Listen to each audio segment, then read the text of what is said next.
Ibu, Bapak, Saudari, Saudara, rekan-rekan muda dan adik-adik sekalian dimanapun kalian berada, bertemu kembali dengan saya Romo Tino SSCC di dalam catatan pesiarah.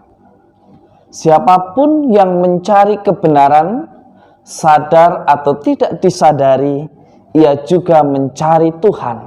Karena barang siapa hidup di dalam kebenaran, ia hidup di dalam rancangan Sang Pencipta. Dan barang siapa memanfaatkan iman seseorang, ia hidup dari apa yang dibenci dan dijauhi oleh mereka yang mengenal Tuhan dan hidup di dalam kebenaran yang sejati. Sebelum kita mendengarkan permenungan dari catatan pesiarah, marilah kita membuat tanda kemenangan Kristus. Dalam nama Bapa dan Putera dan Roh Kudus. Amin. Allah Bapa, Engkau mengasihi kami. Kami selalu merindukan janji-Mu. Kami suka akan perintah dan ajaran-Mu. Berkatilah kami, semoga kami senantiasa hidup dalam damai-Mu. Buatlah kami selalu setia dengan janji kami untuk mencintai-Mu dalam diri sesama kami. Tuhan, berkatilah niat-niat suci kami, agar kami sungguh mampu melakukan dalam karya yang nyata lewat kata maupun di dalam perbuatan di setiap langkah kehidupan kami. Demi Kristus Tuhan dan pengantara kami. Amin. Ibu, Bapak, Saudari, Saudara, rekan-rekan muda dan adik-adik sekalian yang terkasih di dalam Yesus Kristus, kembali di dalam bacaan pertama kita diperdengarkan penglihatan dari Yohanes, di mana ia diminta untuk mengambil gulungan kitab itu dari tangan malaikat. Ia pun memakannya dan ditugaskan untuk bernubuat kepada semua bangsa, kaum, bahasa, dan raja. Dari peristiwa penglihatan yang dialami oleh Yohanes, Anda, saya, serta kita semua yang mengaku diri sebagai murid Kristus diajak untuk tidak hanya membaca kitab suci, tidak hanya mengambil penggalan-penggalan ayat lalu kita buat status dan kita cukup sampai di situ. Tentu membaca kitab suci, menjadikan atau mengisi status dalam media sosial kita dengan ayat-ayat kitab suci, lalu mengatakan tentang hal-hal yang suci yang sesuai dengan apa yang tertulis dalam kitab suci adalah awal dan niat yang baik. Tetapi hal itu akan menjadi percuma dan kehilangan maknanya kalau kita hanya pandai di dalam membuat status di media sosial kita, di dalam menghafal apa yang tertulis di dalam kitab suci tentang sabdanya untuk kita. Yang dikehendaki oleh Tuhan ialah kita membaca, mengingat, membagikan, dan menghidupinya, serta menjadikan diri Anda, saya, serta kita semua berkat bagi sesama. Pertanyaan refleksi bagi kita, sudahkah kita melakukan yang demikian? Ataukah kita masih berhenti pada pemenggalan kata yang kita jadikan dalam status media sosial kita, hanya untuk mengejar status dan ucapan serta penglihatan serta komentar dari sesama kita yang mengatakan Anda, saya adalah orang yang benar-benar beragama. Karena iman bukan soal praktek keagamaan semata, bukan soal pakaian keagamaan kita, tetapi bagaimana kita menghidupi apa yang difirmankan oleh Allah yang tertulis di dalam kitab suci. Tidak hanya kita pahami, tidak hanya kita baca, tidak hanya kita penggal dan kita jadikan status di media sosial kita, tetapi kita diajak untuk menghidupi, menghayati, dan melaksanakannya di dalam kehidupan nyata. Poin yang kedua, Injil suci menurut Lukas menghadirkan pribadi Yesus yang mengusir para pedagang yang berada di sekitaran bait suci Allah.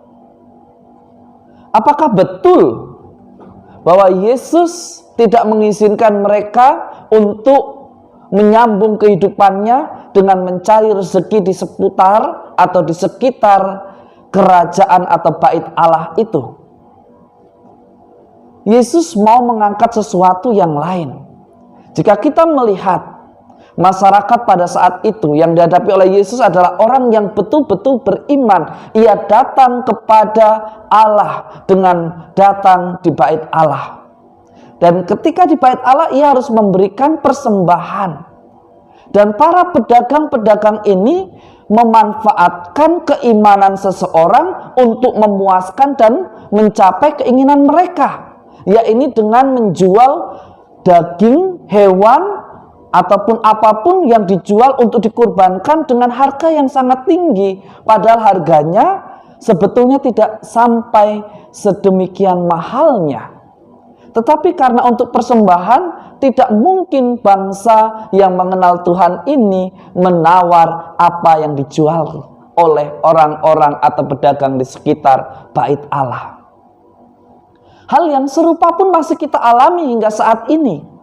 Mengatasnamakan pelayanan, mengatasnamakan kurban persembahan untuk Tuhan. Kita tidak boleh hitung-hitungan, kita tidak boleh ini dan itu, tidak boleh menawar apa yang dijual. Tetapi sebetulnya bukan untuk kepentingan demi kemuliaan Tuhan, tetapi kepentingan untuk memuaskan karena mendapat keuntungan yang luar biasa. Hingga saat ini bahkan di negara kita ada begitu banyak oknum, atau mungkin Anda atau saya pernah memakai hal yang serupa untuk sekedar memuaskan dan melampiaskan apa yang menjadi ambisi dan keinginan kita dengan mengatasnamakan agama, dengan mengatasnamakan persembahan, dengan mengatasnamakan berbagi berkat, tetapi bukan untuk berkat bagi sesama, tetapi untuk keuntungan diri sendiri. Hari ini Yesus menyampaikan kritik yang luar biasa kepada Anda, saya, serta kita semua. Sebagai orang beriman, mestinya gereja tetaplah tempat berdoa, bukan tempat untuk ajang mencari keuntungan di balik mereka yang tulus hendak berbagi berkat karena pengalaman kasih yang ia alami dengan Sang Pencipta di dalam perjalanan hidupnya. Bahkan banyak dari kita memakai agama untuk melanggengkan kekuasaan atau mendapatkan kekuasaan yang kita inginkan. Bukan untuk kemuliaan Tuhan, tetapi untuk mengamankan dan juga mendapatkan kekuasaan. Hari ini Tuhan mengingatkan itu. Bukan itu yang dikehendaki oleh Tuhan bagi Anda, saya, serta kita semua yang mengaku diri sebagai murid Kristus. Kita harus menjadi terang. Kita harus menghidupi apa yang dimaksud kebenaran yang sejati. Kita harus bertindak bijaksana. Kita harus bisa menjadi pribadi yang dipercaya jika ingin mendapatkan kekuasaan. Dan bukan justru memanfaatkan iman dari seseorang yang begitu sederhana dan tulus hanya untuk memuji dan memuliakan Tuhan. Sungguh amat besar kesalahan kita memanfaatkan orang-orang sederhana di dalam iman yang sebetulnya ia dipakai untuk memuaskan kita yang mungkin memanfaatkan dan mengatasnamakan agama. Mestinya semakin beriman, semakin mencerdaskan banyak orang. Semakin beriman, semakin mampu menghadirkan kedamaian dan hidup di dalam kebenaran. Dan bukan manipulasi yang mengatasnamakan agama, yang mengatasnamakan pembelaan Tuhan, tetapi hanya untuk mencari kepuasan pribadi, untuk mencari kepuasan atas ambisi, yang seringkali justru membuat kita semakin tersesat dan jauh dari sifat atau ciri orang yang mengenal Tuhan, yang disebut sebagai pribadi yang beriman. Semoga berkat Tuhan senantiasa melindungi dan memberkati kita semua, Bapa dan Putera dan Roh Kudus. Amin. Dimanapun kita berada, yang namanya tempat doa harus menjadi tempat yang kudus. Harus menjadi tempat di mana orang boleh berdoa dan menumpahkan apa yang menjadi keluh kesah dan pujian syukur yang dialami oleh pribadi tersebut kepada Sang Pencipta. Tempat berdoa bukanlah tempat untuk mencari keuntungan yang memanfaatkan ketulusan iman seseorang. Tetapi tempat doa adalah tempat untuk kesaksian bahwa hidup di dalam Tuhan selalu membawa sukacita karena hidup di dalam kebenaran. Selamat beraktivitas, Tuhan memberkati. Amin.